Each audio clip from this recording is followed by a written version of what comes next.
Hola, voy a contarles una romántica historia. Érase una vez una pareja que se amaba intensamente. Tal vez ese par ya se amaban desde siempre, sin saber que alguna vez se encontrarían. Pero el destino es muy cruel con los enamorados y manejó los tiempos a capricho, con 20 años de diferencia en sus vidas. Él, Roberto, que así se llamaba, ya estaba casado y con 6 hijos. Y tragedia. Se había hecho la vasectomía, operación quirúrgica para los hombres que les permite tener sexo pero sin procrear. Pero ella, Florinda, que así se llama, decidió sacrificar su maternidad por estar con el amor de su vida. Él siempre se lo agradeció y lo decía todo el mundo. Pero además le pesaba intensamente no poder tener hijos con el amor de su vida, con su mujer ideal. Así solía llamarla y lo decía en todas partes. Pero en esto, que es más que un cuento, esa pareja descubrió que el amor verdadero, el amor eterno, sí existe. Y fueron muy felices durante 40 años. Por favor, que alguien le diga algo a esta pinche... En el capítulo 12 del libro Chespirito sin querer queriendo, finaliza con el deterioro de la relación de Roberto con Graciela, sus constantes infidelidades y el paso de ellas sintiéndose muy cómodo de no embarazar a ninguna de sus amantes gracias a la vasectomía. Pero en palabras de él, alega que pudo cambiar todo por un beso de Florinda Mesa. Una relación que no estaba seguro de si quería iniciar, pues se consideraba que era su jefe. Aunque Florinda no es como que tuviera mucho cuidado con ese tipo de jerarquías, escalando desde sus compañeros de trabajo, Carlos Villagrán, de quien era su amante, Enrique Segoviano, el director del programa, hasta llegar con el creador y productor. El avance del último capítulo de Chespirito arranca con una familia viendo el programa. Muy seguramente viendo el episodio de Acapulco, un episodio muy querido por las familias de todos los países en los que fue transmitido. Un episodio que reflejó la amabilidad de sus personajes, ternura por llevar al chavo a conocer el mar, la unión de todos en la mesa desayunando y celebrando unas vacaciones como si de una familia se tratara. Tras bambalinas, la verdad es que todo se estaba deteriorando. Las cosas no fueron como el público creía y la cantidad de egos elevados solo destruyeron un programa querido por todos. Gracias a sus números, Azcárraga es quien le dice a Chespirito que haga una película, la película del chavo. Roberto no está de acuerdo. No tiene pensado que el chavo salga de su vecindad. Azcárraga le dice que él es quien pone las reglas y quiere una película del chavo. En el libro las cosas fueron muy diferentes. El Chanfle es una película mexicana de comedia y deportes, estrenada en 1979. Fue producida por Carmen Ochoa, escrita y dirigida por Enrique Segoviano y coproducida, coescrita y protagonizada por el mismo Roberto Gómez Bolaños, Chespirito. La cinta fue realizada y distribuida por Televicine y tuvo una secuela lanzada en 1982 titulada El Chanfle 2. Cuando le preguntaron si prefería llevar al cine al Chapulín Colorado o el Chavo del Ocho, respondió que no quería que ninguno. Intuitivamente sabía que sus personajes no eran adecuados para la pantalla grande. El Chavo estaba limitado al escenario de la vecindad y el Chapulín requería efectos especiales imposibles de costear en el cine mexicano de la época. Además, temía que el público no quisiera pagar por ver en el cine lo que ya podía ver gratis en televisión. Inspirado por su pasión por el fútbol, Chespirito escribió el guión El Chanfle, una comedia con tintes deportivos centrada en un aguador honesto del Club América. La película fue una apología a la honradez representada por el personaje principal, en contraste con sus tácticas tramposas del entrenador del equipo. El elenco estuvo formado por todo su grupo habitual, pero en roles completamente distintos a los de la televisión. Enrique Segoviano, director de cámaras en los programas de Chespirito, debutó como director de cine y recibió acceso completo al Estadio Azteca, los uniformes y las instalaciones del Club América gracias al apoyo de Emilio Azcárraga y Guillermo Cañedo. En el libro se habla de la honradez del chanfle y lo ridículo que encontraban al personaje. La honradez del aguador se extendía a todos los ámbitos. Por ejemplo, declararse culpable cuando su carcachita había chocado contra un carro que estaba estacionado y buscar al dueño de este para pagarle por el desperfecto causado. Pero ¿quién podría haberse imaginado que estos ejemplos llegarían a convertirse precisamente en el blanco de las críticas desfavorables de la película? Eso es ridículo, dijo un crítico. No hay en el mundo una sola persona que actúe de esa manera. He conocido idiotas, escribió otro crítico, pero como el tal chanfle, ninguno. ¿Dónde van a encontrar un público que se trague semejante ridiculez? Roberto dice, no llegué a leer, en cambio, comentarios acerca de la actuación, la dirección, la fotografía, la iluminación, el ritmo, la edición, etc. Lástima, porque nos habría sido muy útil. Roberto habría quedado desilusionado cuando leyó estas críticas. Tiempo después recibió la grata sorpresa de que en algunos lugares en el estreno del chanfle el tránsito estaba interrumpido por la multitud que acudió al estreno. Un fenómeno que abarrotó los cines tanto en la Ciudad de México, antes llamada Distrito Federal, como en el interior de la República, superando a una película de Cantinflas. Cuando sucedió este fenómeno del chanfle fue cuando grabaron los LPs, no antes como dicta la serie, y sus giras sucedieron tiempo después, al igual que aquel beso entre Florinda Mesa y Roberto. Mientras están filmando el chanfle, Roberto mira a Florinda Mesa con emoción por verla con una panza de embarazo. Le dice que le gusta cómo se ve, aunque Florinda dice que ella se ve gorda. Roberto ya es un total descarado, coqueteando con ella. Ahí podemos ver que Tony claramente está incómoda por la situación. Ella fue quien le dio el abrazo de consuelo a Graciela, pero como es usual, a Florinda le da igual la opinión del mundo, no le importa, y ella sigue con el coqueteo. En el libro, de hecho, se habla de la maternidad que Florinda nunca pudo tener. Las palabras tal cuales dicen: como consecuencia de dicha operación, la vasectomía de Roberto, Florinda perdió toda posibilidad de alcanzar algo que podría haber sido la más cara de sus ilusiones, la maternidad. Porque si alguna vez he conocido a una mujer que posea un enorme instinto maternal, esa es Florinda Mesa. No hay bebé que no despierte en ella el deseo.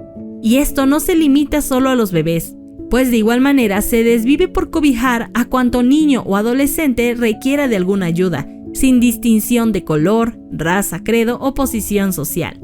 Hay ocasiones, dice ella, en que un niño rico necesita más ayuda que un pobre, con lo cual se refiere obviamente al auxilio en atención y cariño, mucho más importante que el auxilio económico.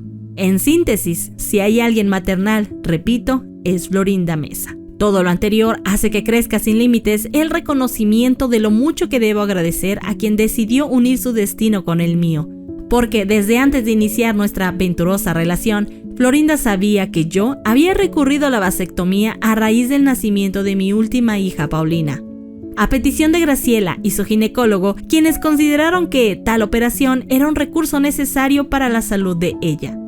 Así pues, Florinda sabía que conmigo se liquidaba toda la posibilidad de alcanzar algún día el don inapreciable de la maternidad, y consciente de ello, se unió a mí. Pero después de la filmación del chanfle, gracias a esas películas tuvo un acercamiento con Pelé y con Maradona. Todos esos encuentros los tenemos ya en el canal y te lo dejaré en la parte de arriba del video para que puedas conocer un poco sobre el encuentro y todo el drama que atravesó por no poder escribir una película con el mismo Pelé. En otra escena, mientras están filmando en el estadio, Segoviano le dice a Florinda: ¿ves lo que provocas? Claramente más molesto por la decepción de que ella haya tirado su anillo, y confirma que la infidelidad de Florinda ya llevaba bastante tiempo en las giras, aquellas a las que Roberto no dejó que él fuera. Por el calor del momento, Enrique no se aguanta las ganas soltándole un puñetazo a Roberto. En la mesa, cuando Chespirito recibe el golpe, vemos que se encuentra Rubén, quien es el que lo sostiene. Edgar Vivar, Tony y claro que Florinda también están ahí. A quien no vemos, aunque hayan actuado en la película, es a Carlos Villagrán y a Don Ramón, ambos teniendo papeles importantes, uno como el jugador estrella y el otro como el entrenador. Pero, ¿por qué motivo no se encuentran? Puede ser que porque Carlos ya no estaba a gusto entre todos y Don Ramón ya no se encontraba nada cómodo al lado de Florinda, a quien sentía como una nueva jefa dentro del entorno. Más tarde vemos a Jamaica decirle a Carlos que o se alinea con lo que quiere Roberto o no va a poder trabajar en la empresa. y vemos a Carlos claramente enfurecido. Esto en el libro es retratado de una manera muy distinta. Cuando fue su salida no fue como en la serie. Según Roberto, en sus memorias, ambos hablaron en un restaurante llamado Vips. La conversación fue educada, tranquila. Hablaron sobre los sueños de Carlos de irse. Roberto dice en su libro que todo esto inició cuando regresaron de las giras. Esto sí fue retratado en la serie, cuando Carlos dice que a quien más le aplaudieron fue a él. Carlos le dice que quiere seguir haciendo de Kiko y Roberto le dijo que podía hacerlo, pero que aunque el personaje le diera grandes satisfacciones, que no se quedara estancado. Carlos emocionado le dice que lo haría y ambos se abrazaron, pero Carlos no siguió el consejo al pie de la letra. Posterior a esta plática, llegaron a la conclusión de que el chanfle necesitaba una secuela.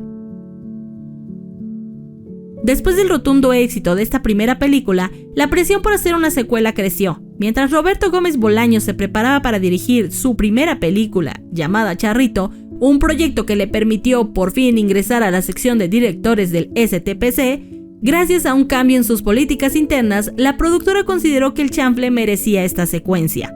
Chespirito aceptó filmar el Chanfle 2 solo bajo una condición, que existiera un argumento que realmente justificara su existencia como secuela. Afortunadamente esto no fue difícil. Los personajes creados para la primera entrega habían quedado muy bien definidos, lo que facilitó continuar con sus historias de forma coherente. Aunque en este fragmento el autor no desarrolla a fondo el contenido de El Chanfle 2, queda claro que la decisión de hacerla no fue simplemente por motivos comerciales, sino porque había una base narrativa sólida para hacerlo. Así que la historia del humilde aguador del Club América continuaría, manteniendo el espíritu de comedia familiar con valores como la honradez y la sencillez. Aquí también hubo drama. Querían la película para la televisión, pero Roberto exigió que no, que la película o era para cine o no se hacía. Azcárraga, acostumbrado al éxito monetario, accedió a las peticiones de Roberto. Justo después de esto, y con lo que vimos en el avance de la plática con Carlos y Jamaica, el elenco que quedó hizo una gira por Argentina donde conoció Roberto a su ídolo Luis Sandrini. Ambos hablaron sobre sus éxitos. Sandrini murió al año de conocerlo, conectando con el final de lo que pudiera ser la serie. Se continuará hasta que el cuerpo aguante. Cuando regresaron de Argentina, Roberto recibió una desagradable noticia. Azcárraga le dijo que habló con Carlos, quien le pidió hacer un programa con Kiko, pero Azcárraga dijo que tenía que hablarlo con Roberto, quien no se negó, le dijo que le daba el permiso siempre que diera crédito a su creador. El tiempo pasó y la mano derecha de Azcárraga llamó a Roberto para decirle que no tenía buenas noticias. Carlos no aceptaba la condición, pues Kiko le pertenecía por los años que lo había interpretado. Roberto, enojado, le dijo que entonces no daba su permiso de que él usara a su personaje. En sus palabras, Roberto dijo lo siguiente: después de eso yo pensé que Carlos se arrepentiría de haber actuado así, que ofrecería una disculpa y que buscaría nuevamente la oportunidad de llevar a cabo su proyecto, lo cual yo estaría nuevamente dispuesto a aceptar, sin más condición que la que ya le había puesto anteriormente, el reconocimiento de mi paternidad en función del personaje Kiko. Pero lejos de que sucediera esto, Carlos impuso una demanda contra mí, alegando ser él mismo el creador y propietario de dicho personaje.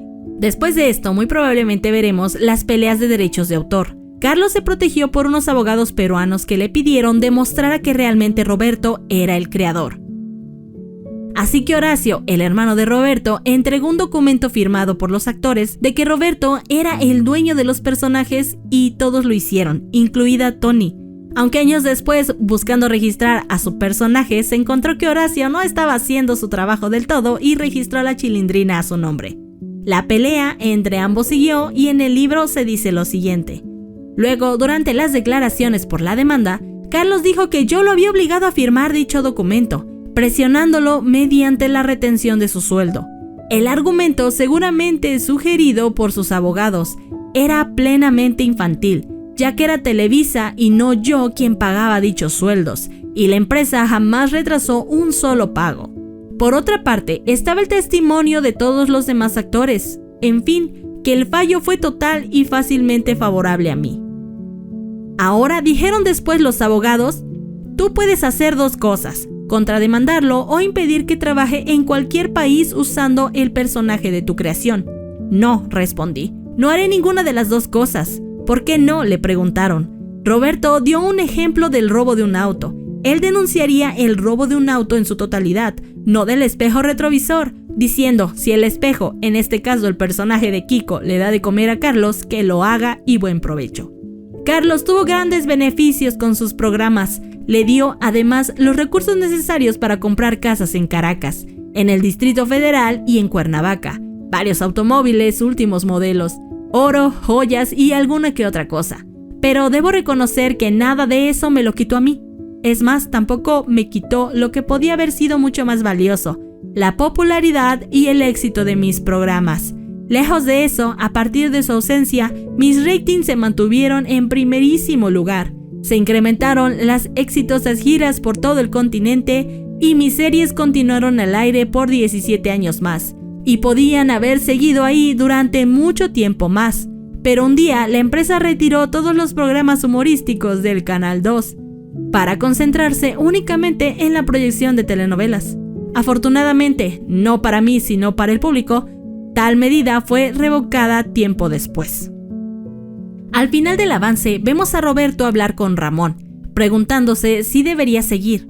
En el libro pasan todavía más situaciones, más giras alrededor de América Latina y sus situaciones con sus hijos, los matrimonios de ellas y cómo Florinda se empezó a hacer paso con ellos hasta, según Roberto, ganarse el cariño de sus hijos, que en la serie estamos viendo puede no ser cierto, porque de tenerle cariño de una segunda madre no la hubieran retratado de la manera en que lo están haciendo. Tal vez veamos la ausencia de Ramón y en los promos sí vemos a Jaimito, por lo que después de la plática muy seguramente sea la ausencia de Ramón la que llegue. De hecho, en el libro lo retrata de esta manera. La ausencia de Ramón Valdés me hacía pensar en la necesidad de conseguir a otro actor de mayor edad, principalmente para los programas del Chavo, pero yo no quería que sustituyera a Don Ramón, sino que interpretara a otro personaje cuyas características ya había yo delineado. Se llamaría Jaimito, tendría algunos años más que Don Ramón y trabajaría como cartero, pero sus características principales serían evitar la fatiga y hacer bucólicas remembranzas de su pueblo natal, Tangamandapio, Michoacán. Y había la coincidencia de que ya tenía a la mano al actor apropiado para esto. Se trataba de alguien que había participado en todas las películas que hice, Raúl el Chato Padilla. En un principio, sin embargo, Raúl no estaba plenamente convencido de que le gustaría encasillarse a un personaje fijo, pero cambió de parecer después de que fuimos a Colombia.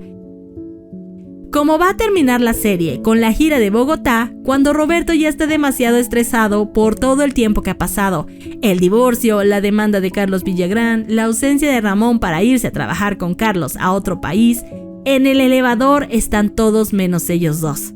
Particularmente no creo que la serie tenga un cierre definitivo. Me parece que el libro tiene muchísima tela de dónde cortar y cómo fue que con la edad Roberto tuvo que dejar la vecindad para dedicarse a estar en la escuela y quedarse sentado la mayor parte del tiempo, pues la salida del barril ya comenzaba a cobrar factura en sus articulaciones.